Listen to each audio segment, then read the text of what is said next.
and welcome to Greenblatt Library's Library on Demand series.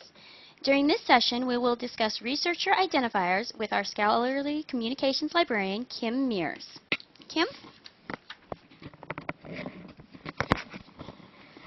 Thank you for that introduction, Lindsay. And as she said, today we're going to talk about research identifiers. And I want to start this presentation by going over the objectives that I hope to cover today.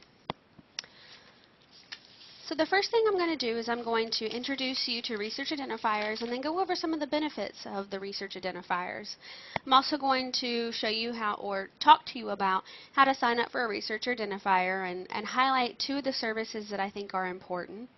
I'm also going to inform you on how to use a research identifier once you have one, and then I'm going to highlight some research identifier use here at Georgia Regents University. So what are research identifiers to start off with? Because multiple researchers in the same or different fields may have same first or last names, there's often author ambiguity problems that pop up within the research scholarly community. And to remedy this problem, the idea was raised of assigning each researcher a unique author identifier. The idea of centrally administered systems to identify authors of scientific papers has been around since about the 1940s in the mathematics community, but it has received renewed attention with the growth of online journals, databases, and publication archives through institutional repositories and such. The IDs are usually represented by a series of numbers, but it can also contain letters that sometimes act as a permanent URL, and some identifiers actually contain a record of scholarly activity that the researcher maintains and associates with themselves. And in some cases, identifiers are even registered as an ISSN, or International Standard Serial Number.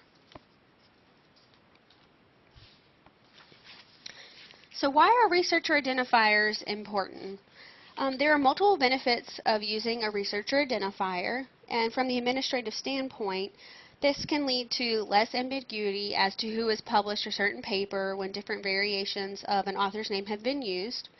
It can also help in the ability to accurately measure citations of an individual's papers or individual paper or of an author when it comes to reporting at the time of performance evaluations or promotion and tenure.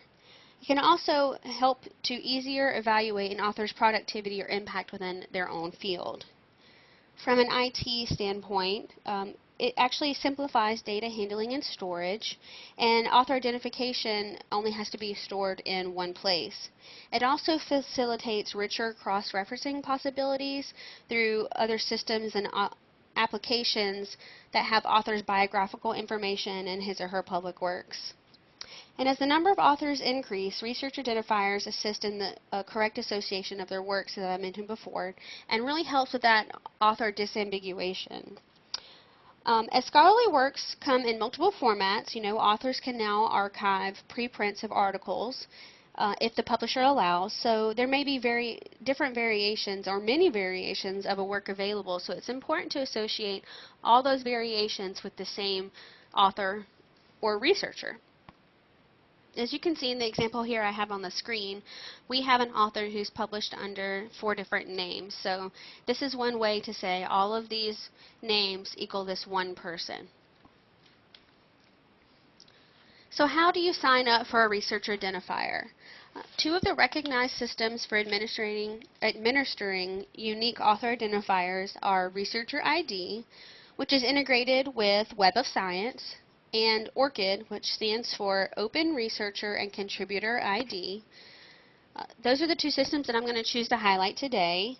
Both of them are initiatives that aim to create a central registry of unique author identifiers and includes a mechanism to link between different authors and link to each other as well. So Researcher ID and ORCID can link to each other so that you can have both of these IDs, and you can just maintain a record of scholarly works at one, and because they're linked, it updates both of them.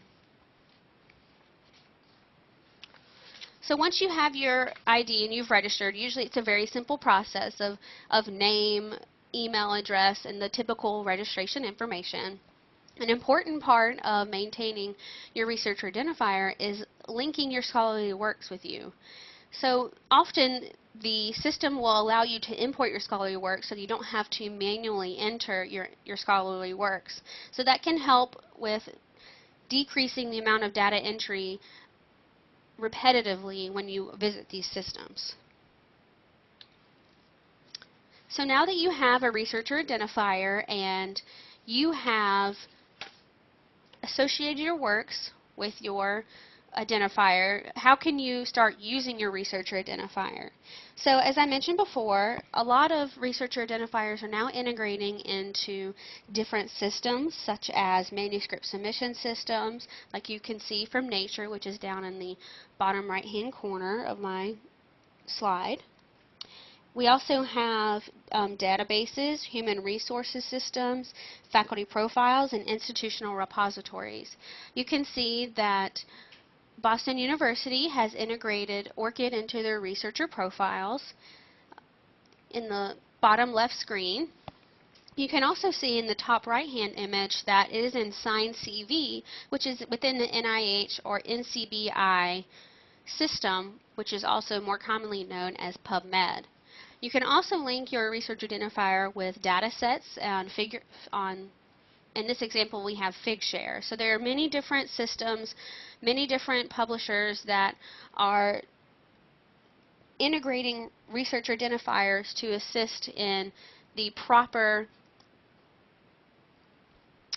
the proper linkage between you as a researcher or author to your publication or scholarly work.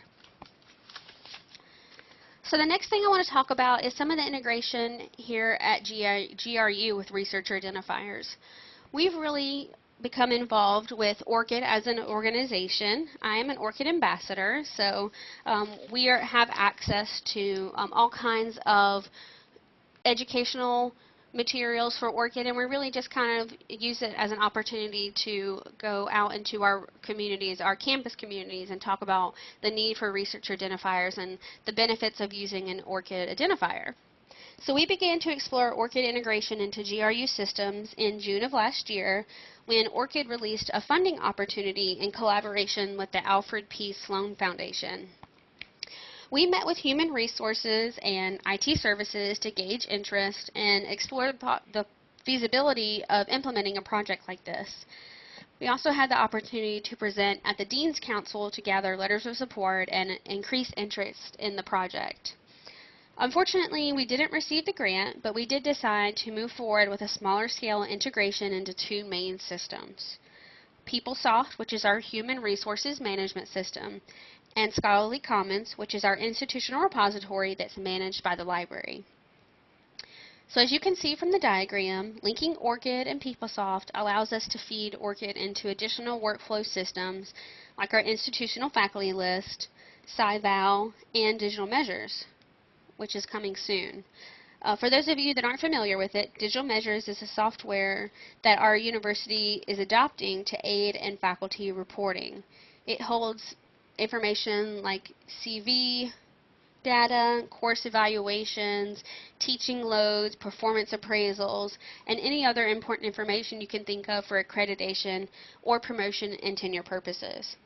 So in the next few slides, I'm going to go over in more detail how we integrate it into PeopleSoft and Scholarly Commons. So through collaboration with human resources and IT, we began to explore ORCID integration into PeopleSoft. So meetings and discussions occurred, and human resources expressed a really strong interest in ORCID integration, especially in regard to the potential of making faculty reporting easier from them. HR suggested two routes to PeopleSoft integration: one that allowed individual faculty members and researchers to add their own ORCID identifiers through the employee portal, and one that allowed the departments or delegates, such as the library, to enter identifiers on the behalf of the faculty.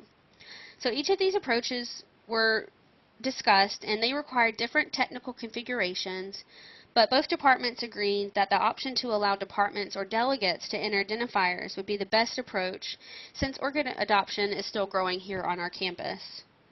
Allowing faculty or researchers to enter identifiers in the employee portal would be added further along in the process once we had more interest.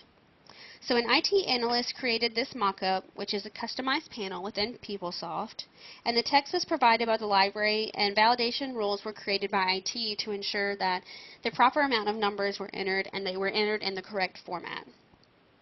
So we're aiming to complete integration into PeopleSoft in the spring.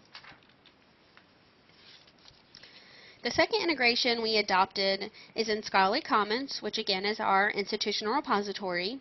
It's hosted by Biomed Central, and it's on the DSpace platform, which supports ORCID integration. We contacted Biomed Central in June of 2013, so the same time we started the PeopleSoft integration, to ask about possible integration and where they saw ORCID playing a part in DSpace. So because Biomed Central is located in London, you can imagine how the time difference resulted in a long process to complete the integration, but we went live with this integration in late September. They presented us many options for how to complete the integration, and they also demonstrated how ORCID would look and feel within the repository environment. Their suggestions were to place ORCID within the submission process, and the user would select Find and Add More next to the author field to open up a search box that is linked to the ORCID database. They would search for their name. As you can see, I put Mears in the search field as an example. And so they would click on their name and it would add it to the record. And this is how an ORCID identifier would be displayed on the item record. And this little green symbol is displayed, or the little green ID symbol is displayed to signify that the author is a verified ORCID holder. So the last topic I want to review is going over some future directions. So widespread recognition that persistent identifiers for researchers is gaining momentum, and that interoperability between systems is definitely increasing. The scholarly publishing world, as well as funders, are clearly engaged in the effort to adopt researcher identifiers, and it's time for universities to start engaging our campus communities to champion the adoption of identifiers to streamline the process of associating researchers and their scholarly works.